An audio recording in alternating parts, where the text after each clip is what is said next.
Olá, vamos apresentar a vocês como todas as instituições do nosso sistema político se arranjam no chamado presidencialismo de coalizão.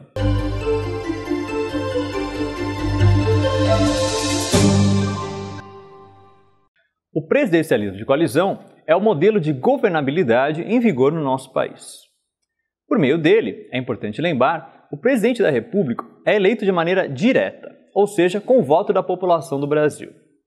Porém, ele precisa de uma ancoragem no poder legislativo para governar de fato e implementar a sua agenda de governo.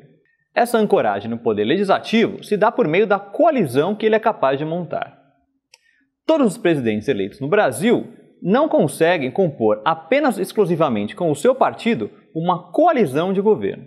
Por isso, eles sempre recorrem a outros partidos para governar.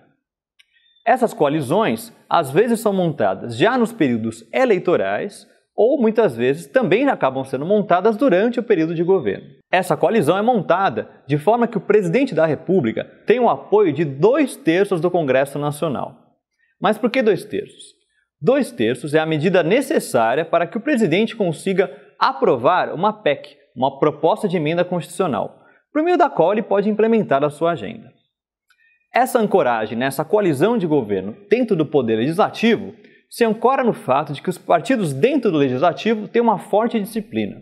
Ou seja, os partidos políticos dentro do Brasil, dentro do Congresso Nacional, tendem a votar, na grande maioria das vezes, de acordo com o líder de cada partido. E no caso do governo, para além de votarem de acordo com o líder do seu partido, também tendem a votar de acordo com a liderança do governo dentro do Congresso. A construção dessa coalizão, ou seja, a forma como o presidente da República traz partidos para seu governo, se dá por meio da distribuição de cargos. Essa distribuição se dá sobretudo nos ministérios, mas não apenas nele. Há também distribuição de cargos dentro de estatais, autarquias, enfim, uma série de órgãos que compõem o Poder Executivo Nacional. Por meio da distribuição de cargos nessas esferas, o Poder Executivo pode assim contar com uma maioria suficiente dentro do Poder Legislativo para aprovar a sua agenda. A partir da compreensão de como funciona o nosso sistema presidencialista, por meio do presidencialismo de coalizão, entende-se as sugestões de que o país seria melhor governável por meio de um regime parlamentarista, mas isso não se justifica. Como dito em outro vídeo, o funcionamento de um sistema parlamentarista é muito semelhante a um regime presidencialista. A divisão de cargos e de poder dentro dos países parlamentaristas também se dá como nos países presidencialistas, distribuindo-se secretarias de acordo com a coalizão de governo montada dentro do parlamento. Porém, cabe aqui uma crítica muito importante.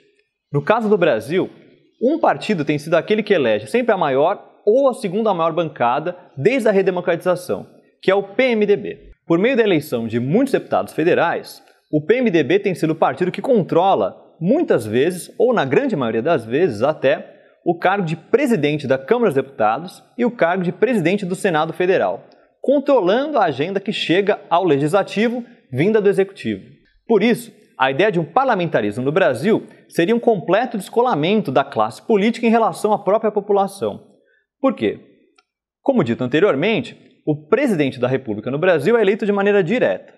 O primeiro-ministro seria eleito de maneira indireta, por um parlamento controlado pelo PMDB.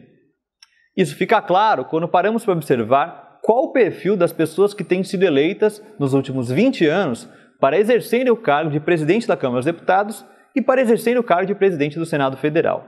Esse seria mais ou menos o perfil do primeiro-ministro, caso tivéssemos no Brasil um regime parlamentarista, que eu imagino que muitos não estariam de acordo.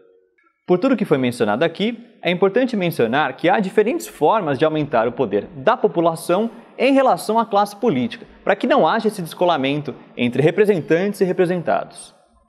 Uma dessas maneiras é a realização de plebiscitos e referendos, que aumentam o poder da população para que decida os rumos do seu próprio país, mas sem necessariamente diminuir os poderes atribuídos ao nosso poder legislativo e aos nossos representantes eleitos.